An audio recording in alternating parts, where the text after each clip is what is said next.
Are we live? Hello, are we live? I think we are. Oh my gosh, how exciting.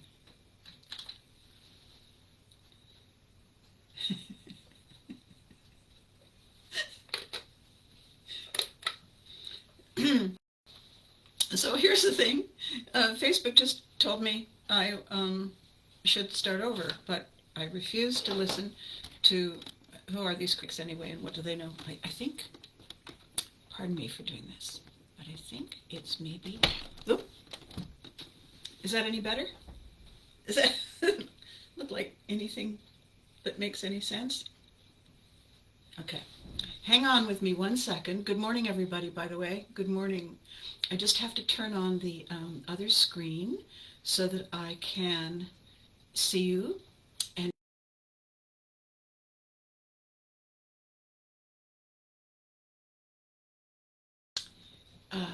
there it is, there it is, there it is. All right, so we do this, and we do this.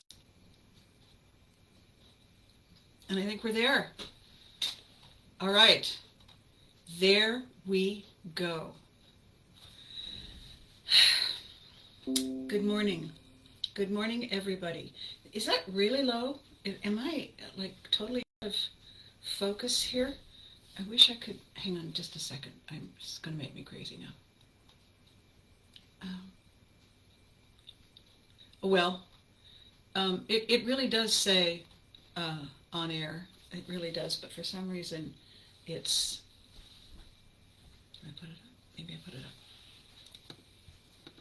up. There we go. All right.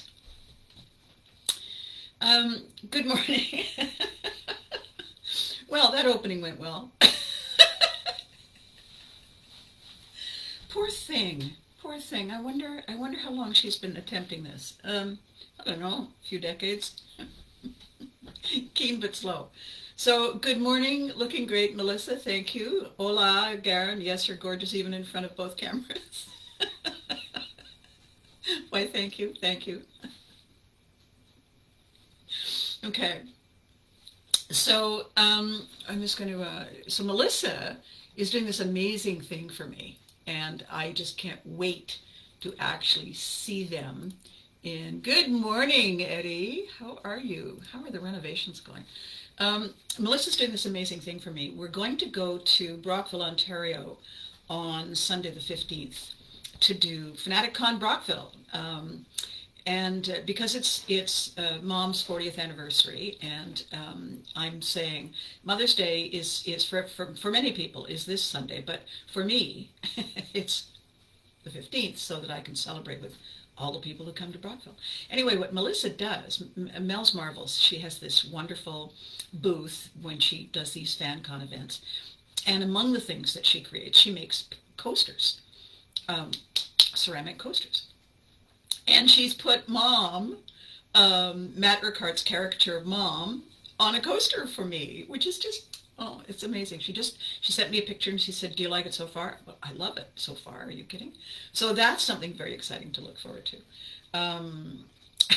Eddie says the renos are done. Morning, Jesse. Good morning. So we have a lot of interesting things happening, a lot of churning, a lot of changes that are taking place now that people are feeling a little bit, like we timid creatures looking out of their little caves and saying, is it safe? Can we come out? Can we come out and play? Is that the sun? No, that's snow. Is that the sun? No, that's snow. Is that the sun? Yay, it's sun. So people are fixing things. They're doing things. They're making improvements that they've been meaning to make for a while, and just either, didn't have the oomph, didn't have the resources, just didn't have the focus, whatever it was. Anyway, it's all happening now. And so Eddie and his partner are renovating their lovely home, and Mel's got a whole bunch of new stuff happening with her booth and her products, and I'm working on this incredible three-pronged attack on the way we connect, the way we create, and the way we communicate. I'm really a little bit tired. Garen says it's sunny, so you get to put up a gazebo. Awesome. Um, the the the way we do that thing we do, the way we you know choose our tribes and recognize our tribes and reward our tribes. Good morning, Lyle. Thank you. Um, is shifting. And some of it has shifted without our permission.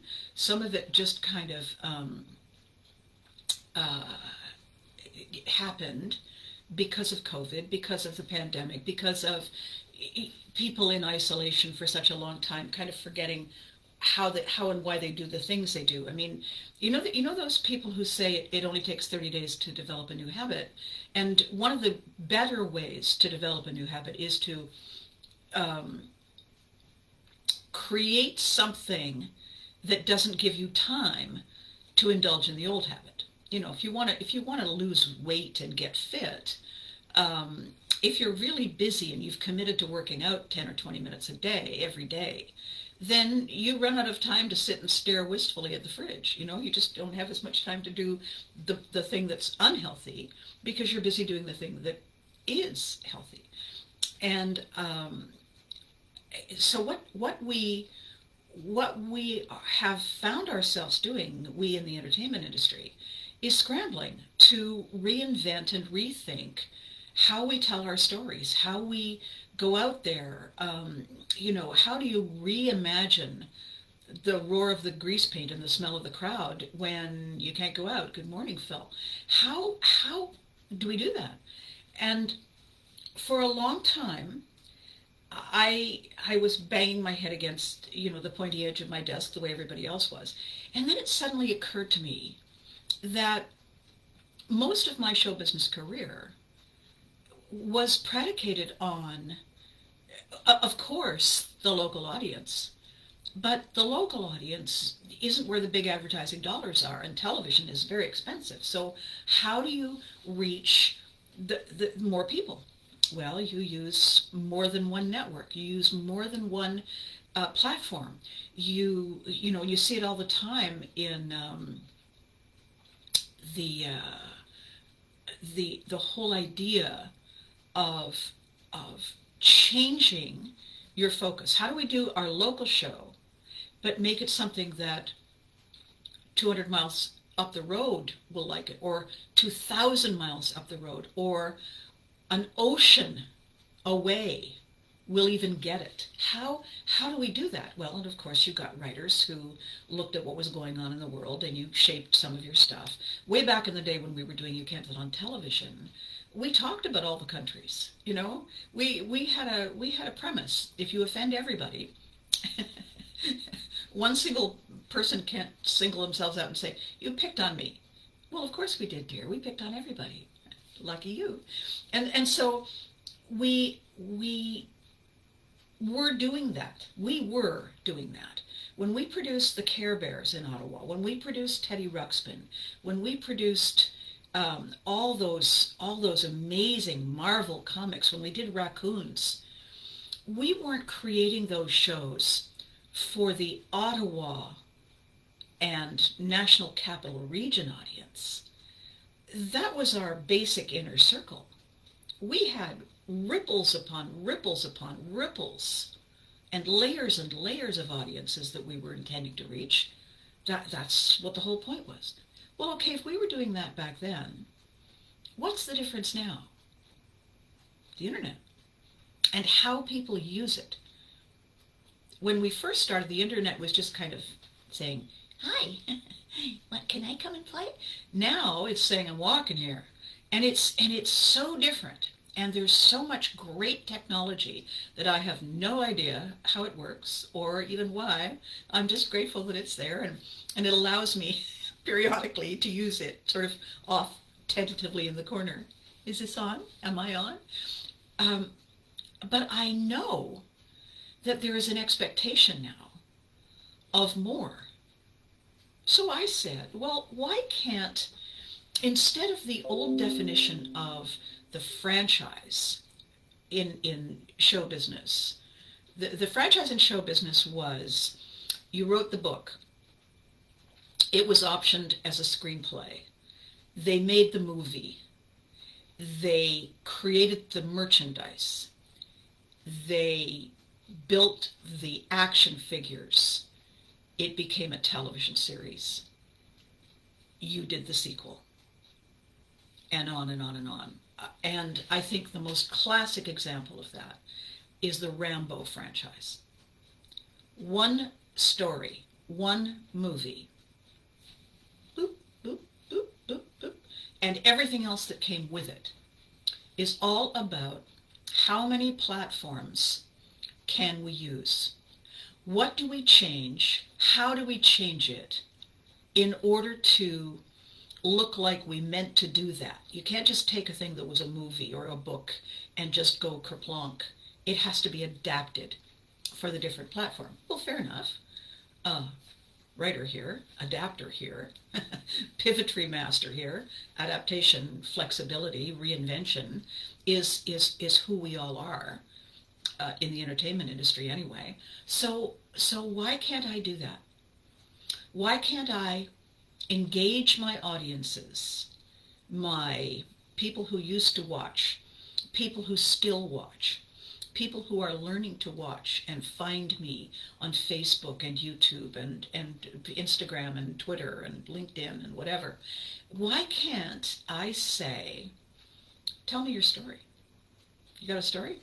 And then what happened? Oh no, really? You know. Okay. What, can I use that? Do you want to help me with that? Why can't we build a tribe of creative storytellers with all kinds of different talent? Matt Urquhart, my genius caricaturist. You think I could come up with Glam Abbey and the crazy mom caricature? Hell no. Did I talk to him and say, please? Yes. And did he do it? Shazam. So there's a story. There's a storyteller right there. His pen is much mightier than mine, pretty much any day of the week. How do we work that together? Well, I give you an idea. I tell you what I think it looks like. You tell me, what about this instead? Does that change the storyline? Does that change the plot? Does that change the contact and the conflict? Yes. How cool. Here's an interesting example. We were in Cornwall, Ontario at the Cape event, and it was a Saturday, Sunday, load in Friday, Saturday, Sunday, drag all our stuff back into the car and head home. And my sweet, wonderful, beautiful friend, Jessie Moore Hamill, who was doing my pictures, came dressed as Fred Bear. It's fabulous. You have to have seen the picture. And since it's the 40th anniversary for me of the Care Bears, and you can't put it on television, she was wearing a tiara that had 40th on it. And she walked up to people and said, "Hi, it's my birthday. Want to meet a real Care Bear? Come on." People, Pied Piper, people would follow her back to our booth.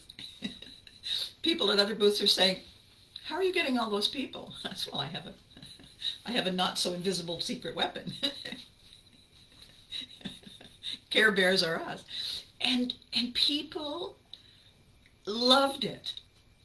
We pulled off one of those things, stunts, that just, it makes my day every time we do it. With Randy and Carol Sauvé leading the way.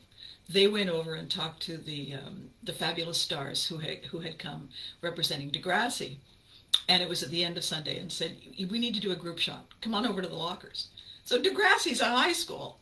They didn't get the pictures at their booth with their fabulous Degrassi backdrop. No. They came over to You Can't Do That on Television.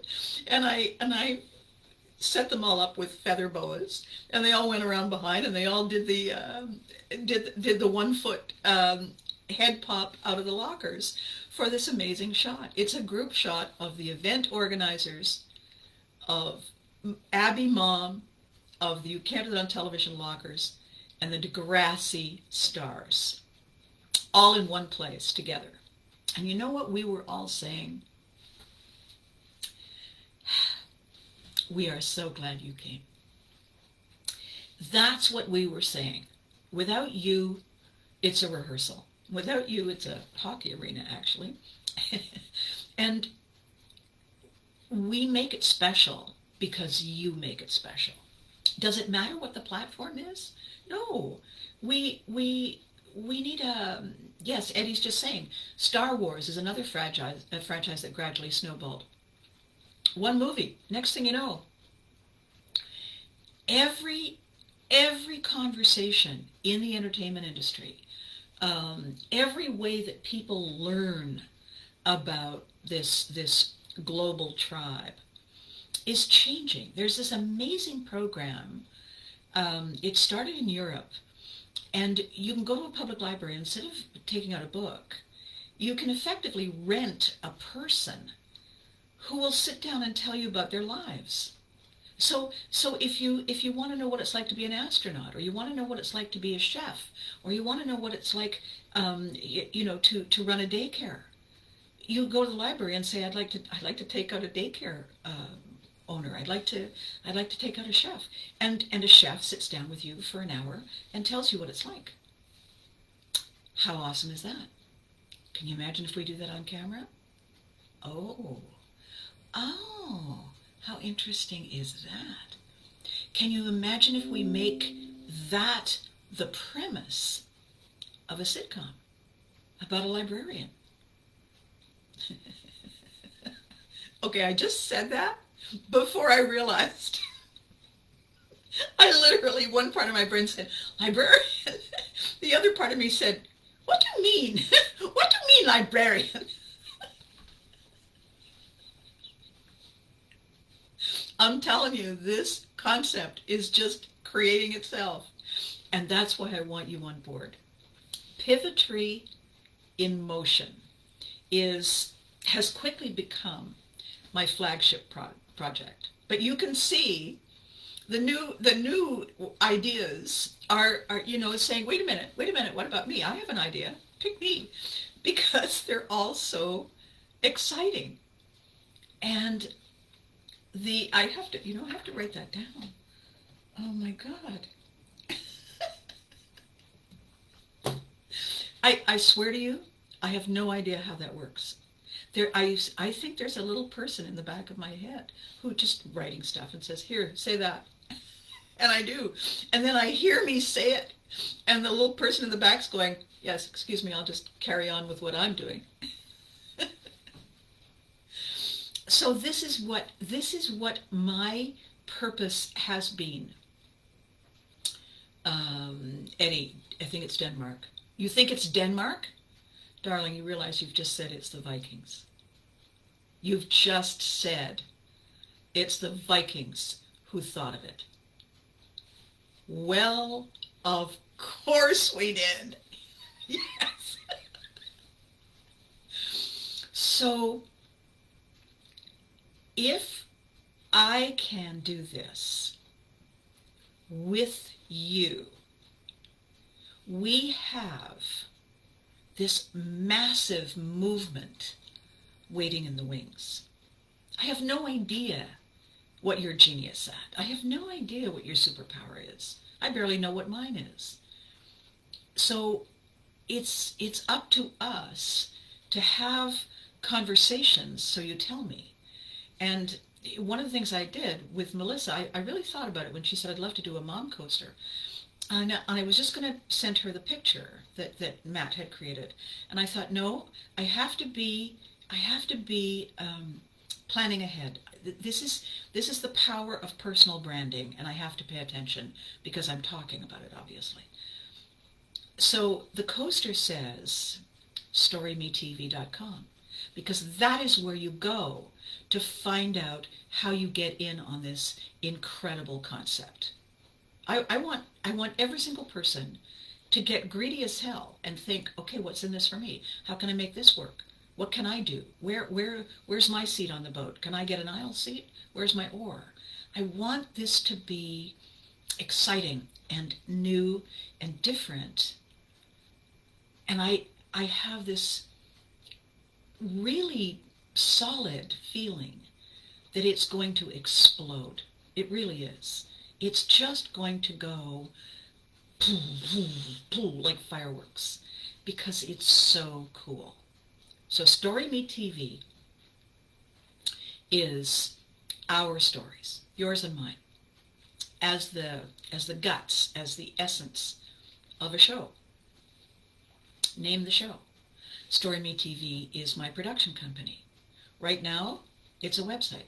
Do I have any projects? I have 40 projects I own full copyright to. Some of them are movies, some of them are reality shows, a couple are dramas. There are a few sitcoms. We've just got a new one.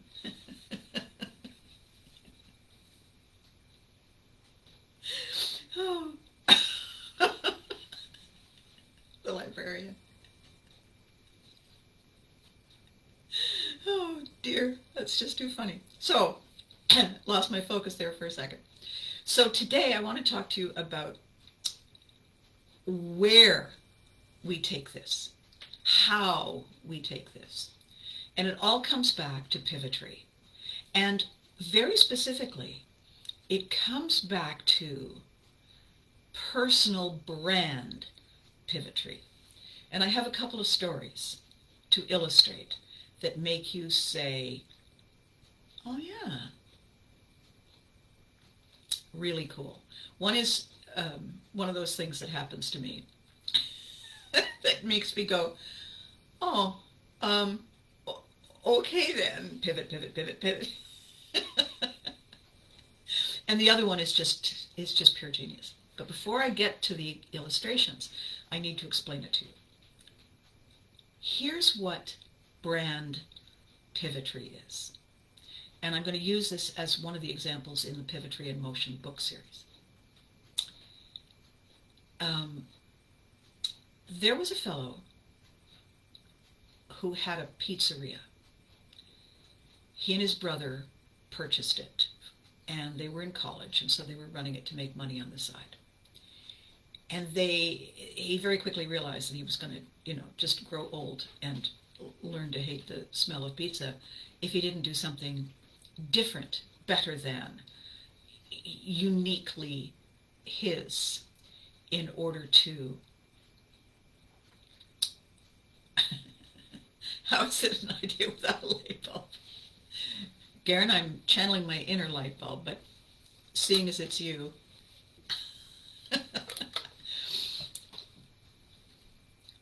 So this guy and his brother were college students, and they were doing this job on the side. They had this small business. And he said to himself, I can't compete with all these people who are offering this and that and the other thing. I need to rethink my whole purpose. Why did I think making pizza was a good idea in the first place? Answer, I like pizza. I'm a college student. I'm cramming, I'm working, I have no time to cook. Even if I did, I don't know how to cook. So the easy alternative is order a pizza. Okay, order a pizza. So why do I want a pizza? And he's looking at all these other people. As I said, I can't afford 17 toppings, and I'm not going to add a dessert, and I'm not going to do this and this. So why do I want pizza? I'm hungry. I don't have time. I'm hungry. Did I mention I'm hungry? I'm working, I'm studying, I'm cramming, I'm hanging out, we're watching the ball game, and, oh, by the way, I'm hungry. Okay, and what kind of pizza do I want? I don't care. When I'm hungry, I just want something fresh and hot, and I'd like it before I even dial the phone. And so he and his brother are talking, and that's the conversation they're having. And all of a sudden, they looked at each other, and this happened. And they said, that's our brand. That's our brand. We're pivoting away from what everybody else is doing. We're ignoring. We're saying, yeah, you go. Good for you. To all the other pizzas, all the other pizza owners, all the other names, all the other brands.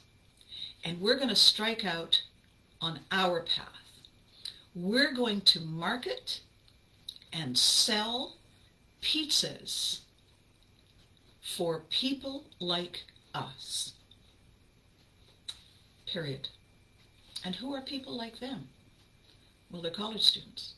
They don't have a lot of money. They're studying. They're partying. When do they want their pizza? Right now. Do they care what's on it? Not really. How many can they have? And when? And is it fresh? That's what they care about. So he and his brother looked around, and they obviously knew where the college was, because that's where they were going to school. And they noticed that just down the road there was a military base. So they put together a flyer, and they distributed the flyers exclusively to the college dorms and to the military base. And the flyer said, fresh, hot pizza at your door, 30 minutes or it's free. Domino's Pizza was born. You see that? Do you see that pivot moment? That pivotry exercise was built on profiling. Who am I? What do I want? Who is my audience? What do they want? What is the other guy doing? Frankly, Scarlett, I don't care. I want to know what my people crave, and then I'm going to give it to them. Simple. I don't have to play one-upmanship. And what has Domino's done over and over and over again? Because that's not simply what they do anymore. They do a lot of new iterations on that original idea. What they have done is the same exercise. Hi, Andrew. I love Domino's. The same exercise is, what is our tribe doing now? Where is our tribe? Are they hungry? Well, of course they are. How can we give them the thing they want, the way they want it, in a way that works for us, that completely eliminates the other guy? Because if you're the one and only, there's no competition. You can't do that on television. Has never had to compete with anyone. We're number one for a reason. We're number one because we're the only one. And that's 40 years ago. Actually, it's 44 years ago when they originally had the idea. I joined in 1982. 79, 80, 81, yeah, 44. So, Mom does math. So, if you are the one and only, if in your brand definition, if you're in your brand look, you are the one and only, there is no competition. I'll tell you something that may not come as a surprise to you. I never see me walking toward me on the street. Nobody ever says, oh my God, I saw somebody who looks just like you. No, you didn't. Do you want to know something even crazier? There isn't another Abby Haggard anywhere. That's not even my real first name. My real first name is fairly complicated, and there's definitely not one of hers either. We are a one-off. That's part of the brand. Vikings became a concept. Yes, Andrew's just saying he remembers when You Can't Fat debuted in Australia. Like, Australians are crazy people. Correct, Andrew? Certifiable? You guys are just wing nuts. It's in your DNA, right? And for them, we were the best thing for kids. and for many, we still are. So how did we stay there? We just kept talking to kids. When people say today, all the time. I mean, every 10 minutes at Cape, and I know it's going to happen next week in Brockville. Gosh, I wish you could do a reboot. Yeah. Here's the thing about a reboot. For the people who remember the show, we're not going to just do the old show. The idea of Kevin and Lisa and Christine and Doug and Justin and Vanessa, all the Adam, Alistair, getting all those people back in a room together is maybe one of the best moments ever. It's happened a few times when I've had a few of them together, and it's just yummy. They're not who they were. They're the new them. They're the them evolved, them 2.0. Could they go and read those old scripts and walk through it? Yes, but it wouldn't be real. It would be a cute parlor game, right? It would be a fabulous reunion. But it... Adam says, Mom was my fave. Well, thank you, dear. And the kids now, I almost said the kids today, and I bit my tongue because, for heaven's sake, I don't want to sound like somebody's grandparent. What is normal for kids today, what is their everyday vent and rant, is in some ways the same. Kids will always roll their eyes at the lame things their parents and teachers do. It won't be written the same. They won't have the same urges and interests and frustrations and goals and ambitions. And so it will be, if it can be done, with the right coaching and the right kids and the right writing, and of course Roger Price driving that bus, it won't be the show we remember. It will be something totally unique, as it should be, because kids deserve to be the one and only generation, every generation. Kids deserve to say, yeah, we're walking here. People like us do it like this. They don't move like that. That's embarrassing. That's Mom. But they deserve their own concept. What we are thinking of, those of us who remember the original show, and even some people who came to Cape were saying, my kids actually watch it with us. We have it on YouTube and they love it. And I looked at the kids and I say, wow, was it raining really hard outside and there was absolutely nothing else? And they're all going, pretty much. But they were forgiving because I wasn't being condescending, and they thought it was cute that their parents wanted them involved, and their parents were just thrilled to death to be able to say, do you see, that's funny, right? They're going, yeah, actually, it's pretty funny. So that was awesome. That was a real family moment. And the importance in telling you this,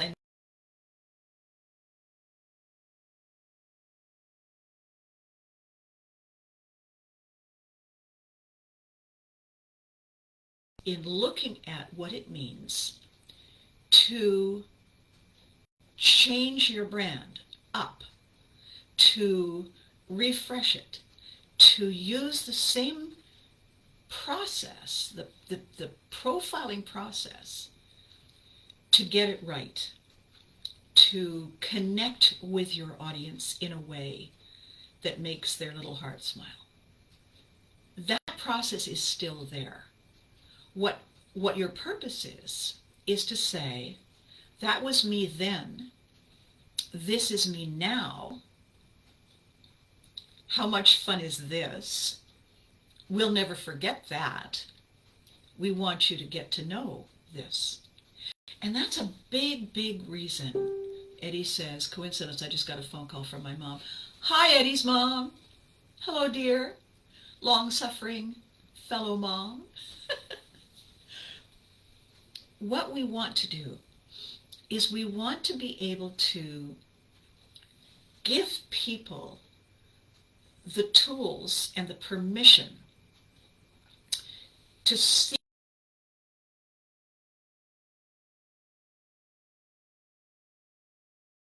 I have this amazing wall display thing, and I posted a picture of it when we got back from Cape. It just looked amazing.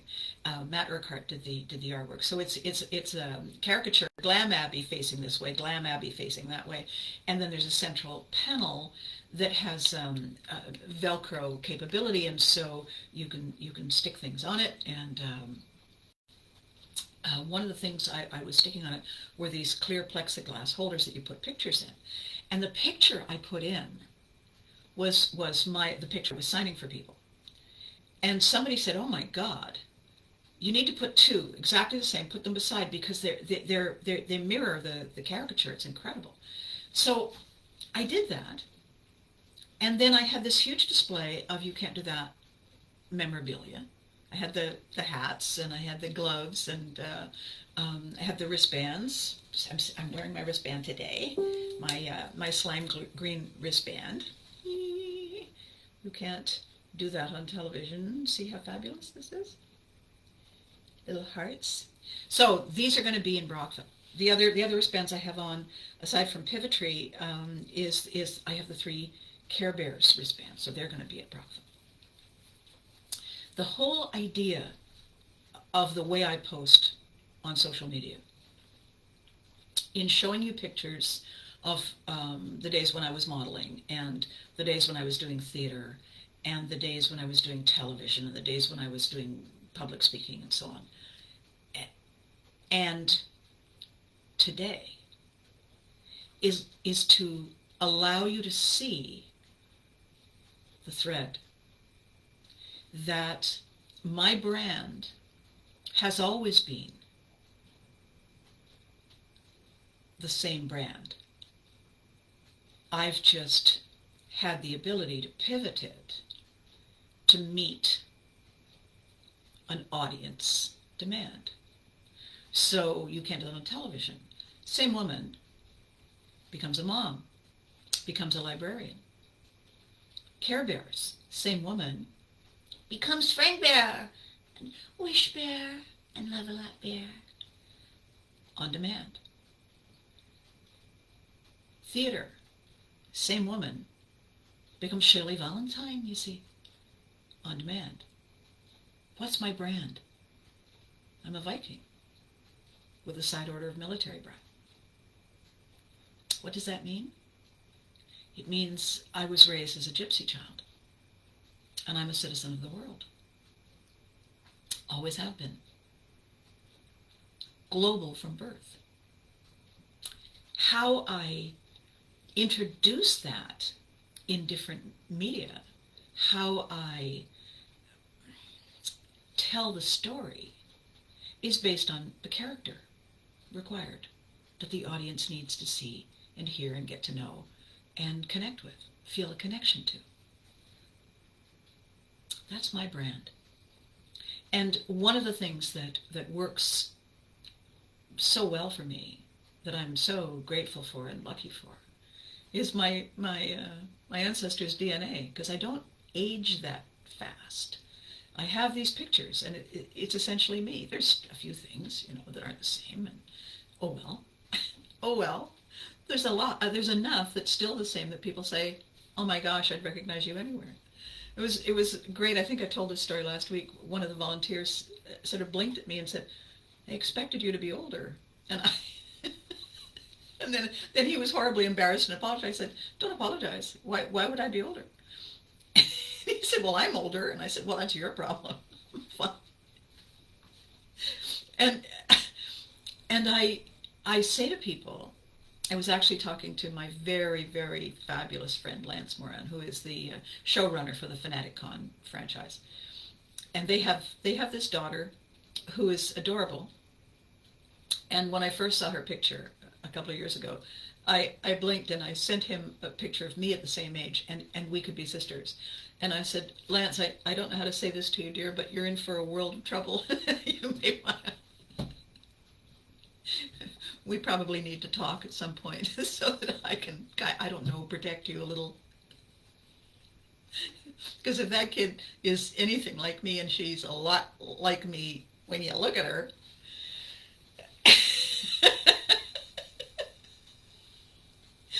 busy lives in that family. Um, Everything about a brand that works for you has to serve and support you on the good days and the bad days. When I have done this in the past with clients who've said, I want a famous brand, I want a fame brand, and almost inevitably they say, well, first of all, we're going to be open 24/7, and I then helpfully say, and so what are you going to do to all those disappointed people who will only show up when you're in the middle of going to the bathroom or having the flu? Well, they'll call back. No, they won't. No, they won't. If you said you're open 24/7, they're coming. And when they're coming and you're not there, you lied. So, maybe not 24/7. or you just, your brand needs to be, 24/7 except for pee breaks. I don't know, but you have to pay attention. Because once you build your blueprint, once you've shaped the story you tell, once you say, I am this, then you'd better be. And when you want to upsell it, when you want to shift it, when you want to reset it, you have to find a way to credibly say, I've always been this, and I still am, and now it comes in blue. Next week we're adding sparkles. So that people who fell in love with what was don't feel abandoned and don't feel threatened. They feel curious and they want to know, oh my God, well, it was amazing with feather boas. I wonder what it's like with sparkles. Ooh, blue, huh? What shade? Teal? Caribbean? They can feel included. They can feel connected. They can understand the reason you've changed. If you make the reason you've changed the reason they've changed too. Something, something, something. Now with something. Okay, whatever the now with is has to speak to what they've been missing. And they'll say, oh, finally, at last, yay. Do you see where I'm going with this?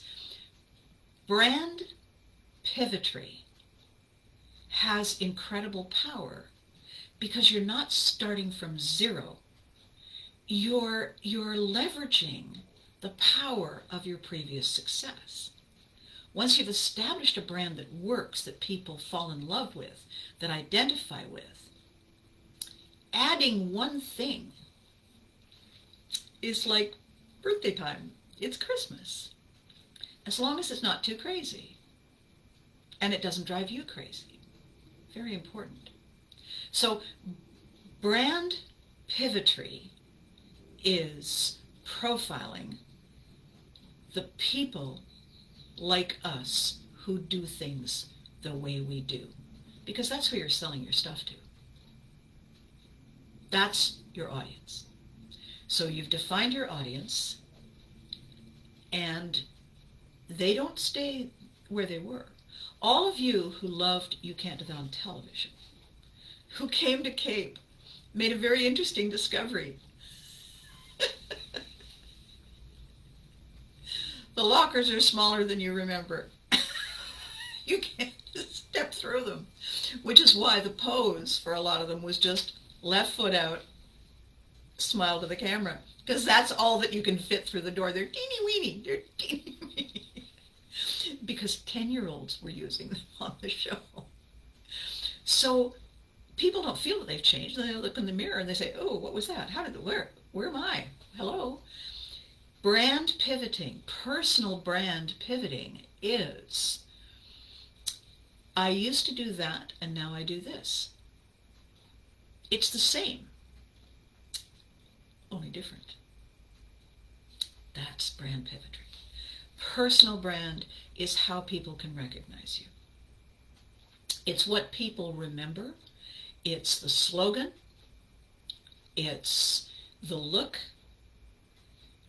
When I came on Facebook quite a few years ago now, I made a decision that I was going to tell the world who Abby is. Tell the world who knew Mom.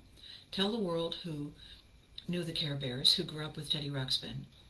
Tell them who the person inside, the person driving the bus, really is. Show them the current pictures, the pictures of the time, the pictures before that, and let them see the thread. Let them build the trajectory. Let them look at the pictures of me as a kid and say, oh God, I remember when my mother dressed me like that. Eesh. Or the teenage look, or the early, when you're 20 and you're graced with flawless beauty for about 15 minutes. Pictures then, they say, oh, I've got a picture like that. Everybody, did you see everybody posting their first headshots? Yeah. If they see one, they think, I've got one of those. They look it up. There it is. Yeah, not bad. Click there. We love that. We're not trying to get back to who that was. We're owning who that is. Because who that was is part of us, part of who we are. It's part of where we're going. We always take us with us. You know that great saying, everywhere you go, there you are? Ta-da. So here are the two things I want to illustrate my whole thread in this, the small weave in the pivotry in motion with regard to branding. A very famous guy from a small town whose dad was an amazing hockey coach. This guy from a small town, his name was Wayne Gretzky.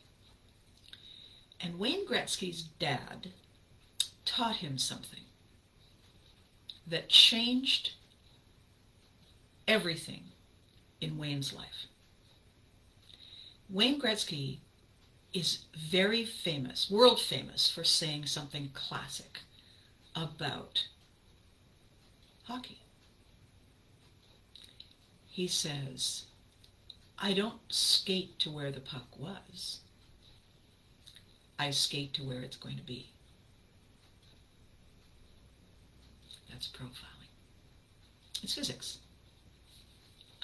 I'm a lousy pool player. Periodically I can land a great shot.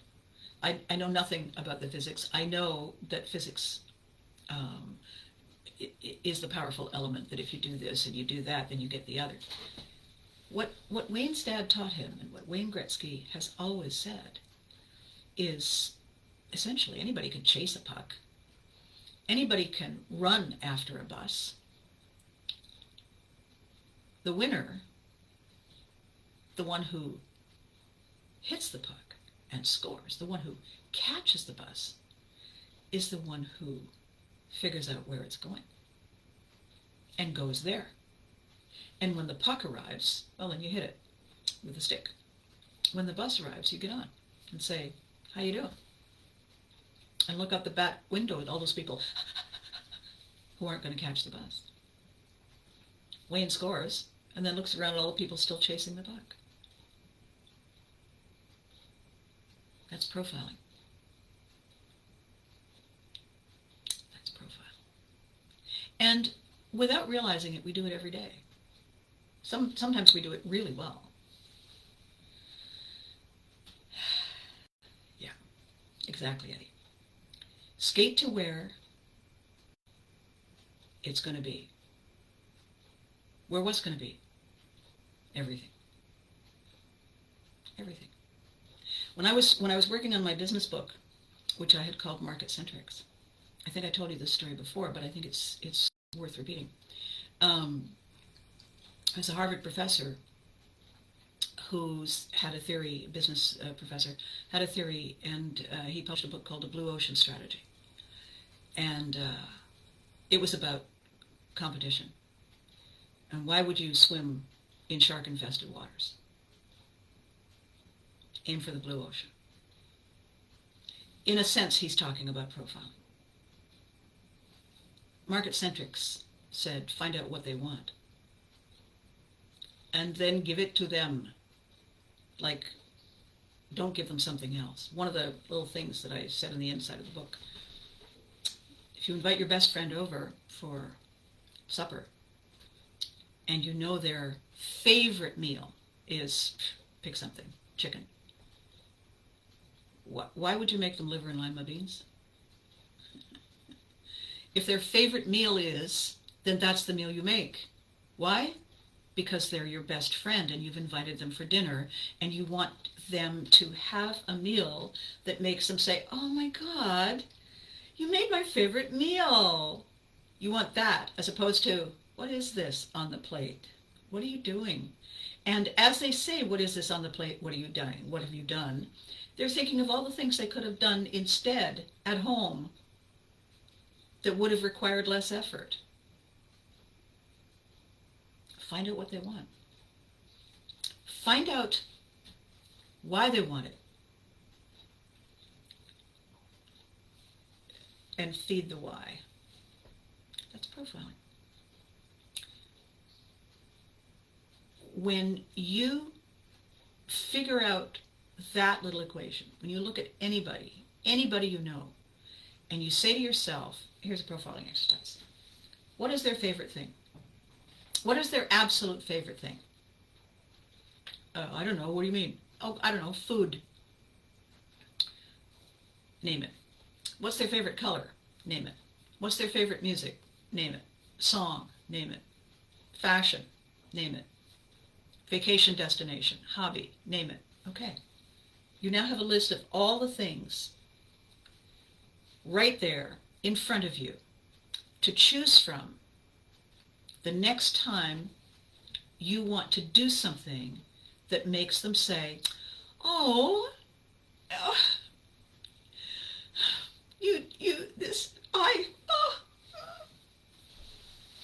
That's profound. That's pivotry in motion.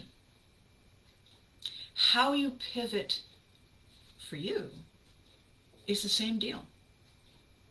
One of the stories that I have,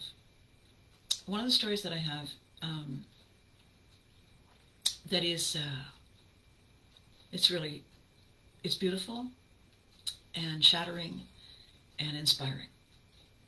It's a really, really, really dear, dear friend of mine. Lost his son in a tragic car accident.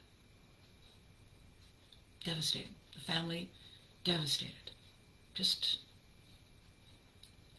unimaginable, the sorrow. The inspiring part of it is that his son's friends wanted to do something to honor him. His name was Tony.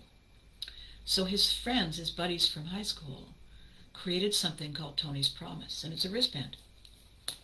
It's just like one of these. And it has Tony's Promise written on it. And when you get a wristband, you make a pledge, because Tony was killed by a drunk driver. And the pledge is that you will never,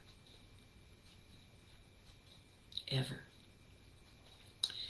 you will never drive drunk, you will never drive with someone drunk, you will never condone drinking and driving, and you will do your best to keep your loved ones safe.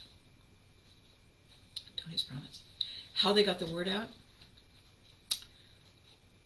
My very dear friend goes on speaking tours. He wrote the book. He goes on speaking tours. He asked his son's buddies, how do I talk to you people? What is the language they use today? And they said, just do this, just do that. And so he does. He has done. Was it hard? Yes. Was it empowering? Yes. Why was it empowering? Because he's part of a movement to keep other kids safe. Pivoting.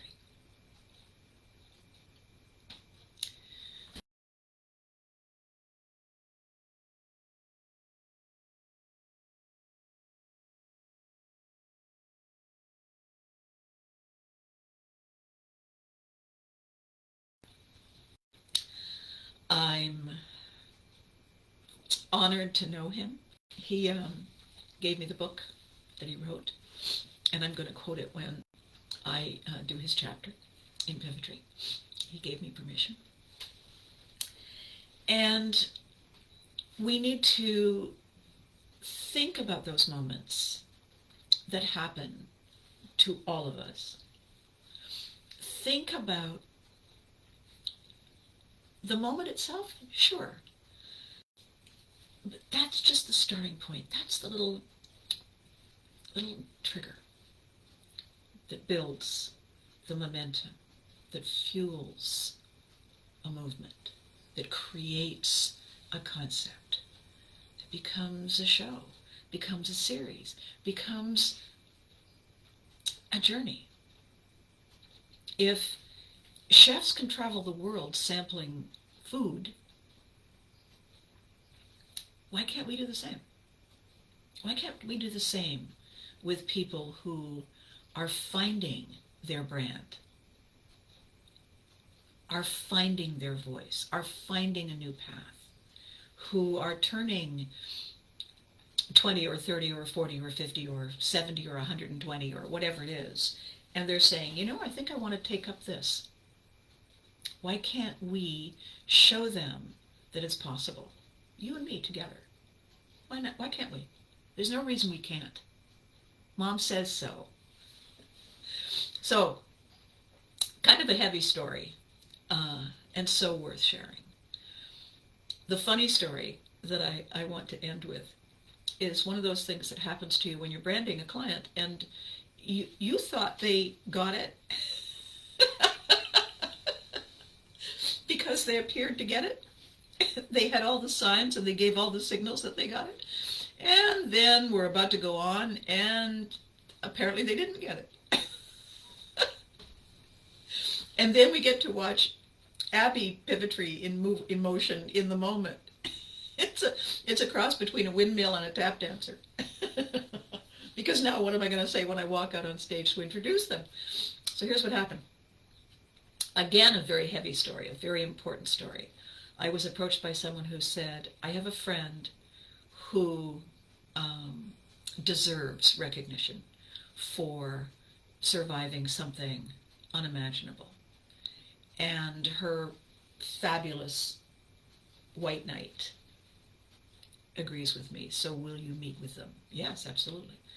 So I met with a woman named Victoria and her fabulous white knight, Troy. And together they told me the most horrific story that you can imagine, that Victoria had grown up in an abusive family and then married someone who came within inches of killing her deliberately.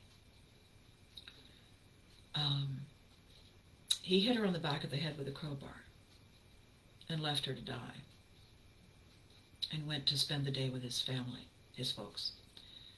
And when he came back home and she was still alive, he said, maybe now you'll listen. So she survived that. She managed to escape. She got help.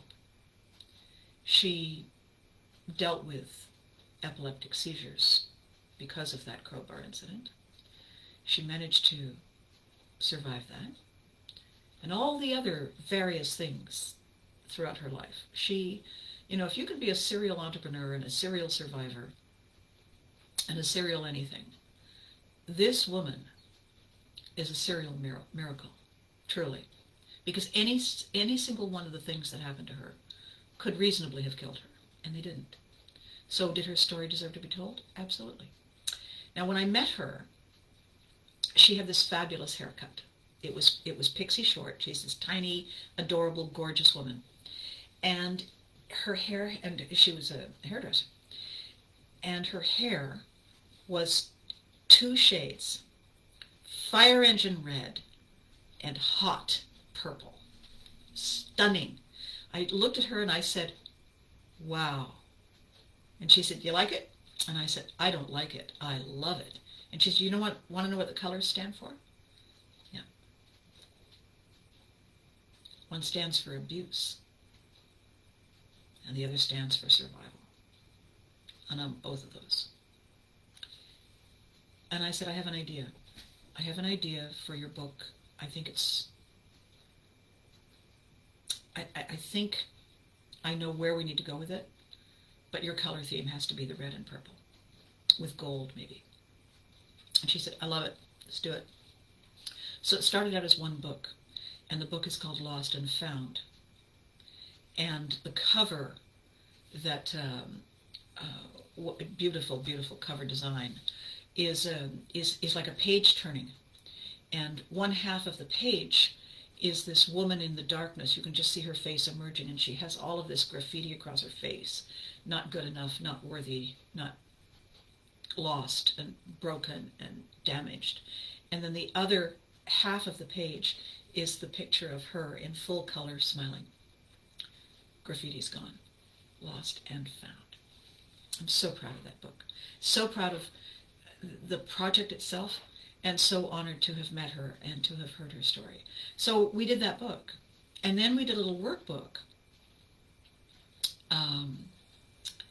to teach people how to understand the things that happen to you.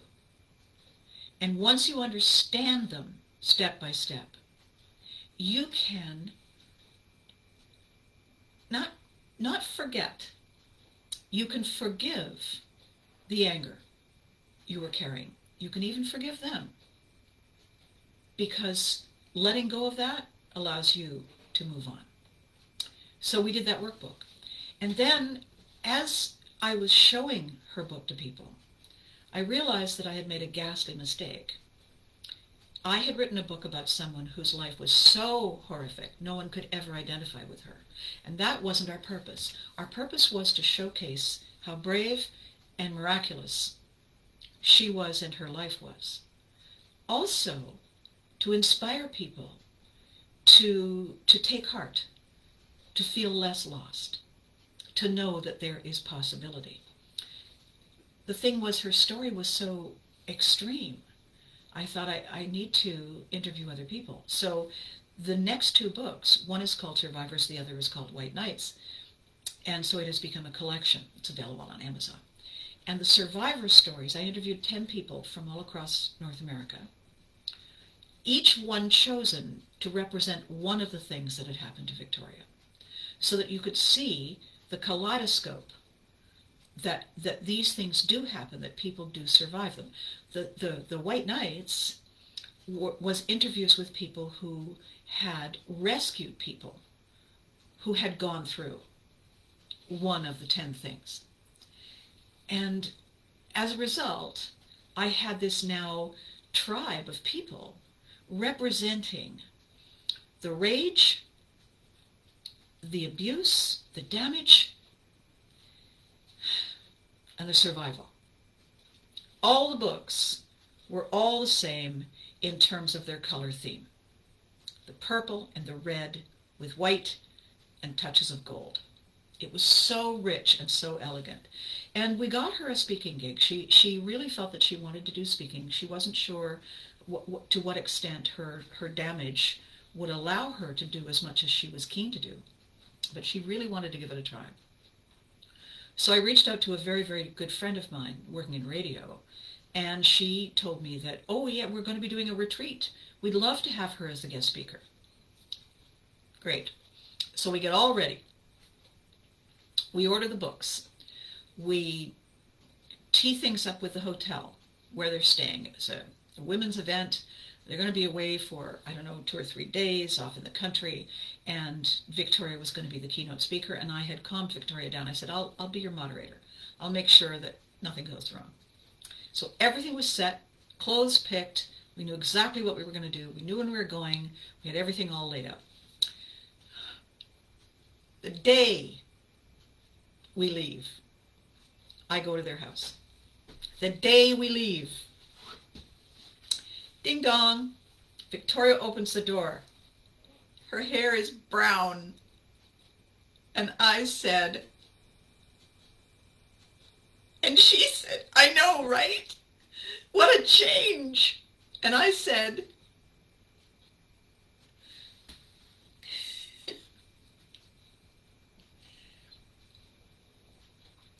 do you know why Campbell's soup is still in a can that's red and white? So you can find it on the shelf. Do you know why Tide is still in an orange box? I said, can you rinse that out? And she said, rinse it out? Why? I love it. Everybody loves it. And I said, we're launching you. I know. And I held up the book and I said, you're red and purple. And she said, oh, who'll care?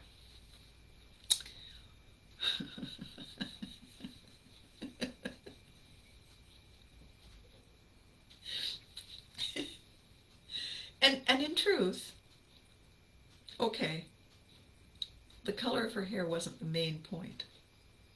But we built the whole thing around the color of her hair. That was the branding.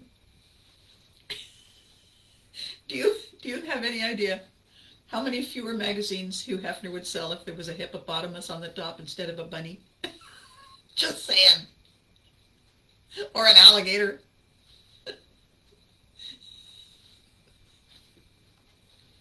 So, this was a brand pivot moment that did not involve profiling. Did it matter? No. At the end of the day, we had done what we set out to do. We had given Victoria an opportunity to feel heard, to feel recognized. And her fabulous white knight, Troy, was instrumental. He was the vehicle that got it there. I just drove the bus. Why I tell you that story about branding is that we are living in a time when there's a lot of noise and people are distracted. You know that thing I keep saying, that somebody has discovered that goldfish have the attention span of 9 seconds? And anytime everybody says that, I say, yeah, and they're not scrolling their phones. There's no attention span. There's a lot of noise. There are many, many opportunities for distraction. People are hurt. People are exhausted. People feel rage. They're venting. They're saying silly things. They're acting out. They need simple messages. They need clear messages. They need messages that make them feel valued, heard, seen, and safe. After that, everything is extras, sprinkles on top. Heard, seen, valued, safe. If you are with me, if you recognize the need for a little brand pivotry, if you understand where your people are right now, you can start by looking in the mirror to verify. When we went to Cape, I saw where the people were. I knew how they felt because I saw how they behaved. And I watched them transition over the period of 2 days. And we saw in a recent post by Carol Sauvé the gratitude and the joy that she and Randy and all the volunteers and the organizers and the sponsors felt when they saw that their guess was right, that people were ready. People wanted to come back. People were a little uncertain, but they were willing and ready to play. As Chad Hiltz, the car guy from Nova Scotia, says, you got to have the will and the want. we have to have the will to find out what our people want. We have to get us out of the way. And once we know, then we can pivot. We can use our skill to give those people who love us the opportunity to say, all right, okay. And then we all win. I went long today. I looked at the clock a couple of minutes ago. And oh well. Sometimes long is what has to happen. So today, Tuesday, is just the beginning of the week. I have something new and different and fun to talk about on Thursday at 10 Eastern Daylight Time. So I hope you'll join me. I'd love for you to do something for me, especially the new people, my new friends from Cornwall. Tell your friends about this, please. Tell them we are creating a movement. We are getting people excited about owning the changes we're making. And it's entertainment. It says on air, doesn't it? All right. We want to create a whole new concept in entertainment creation, collaboration, and production. And we're going to do it. I'm determined. I have the boat and everything. So please tell your friends. Tell your friends if you like any of these videos in particular. You can watch them here. You can go over to the YouTube channel. They're all there. There's some podcasts from before. There's a few videos from the show. It's turning into a bit of a buffet, which I think is really nice. So do that. If you haven't commented and you're watching, please, like and let me know what you're thinking, because this gives me the opportunity to work your content into the next things I'm going to say. Because I'm the one on camera right now.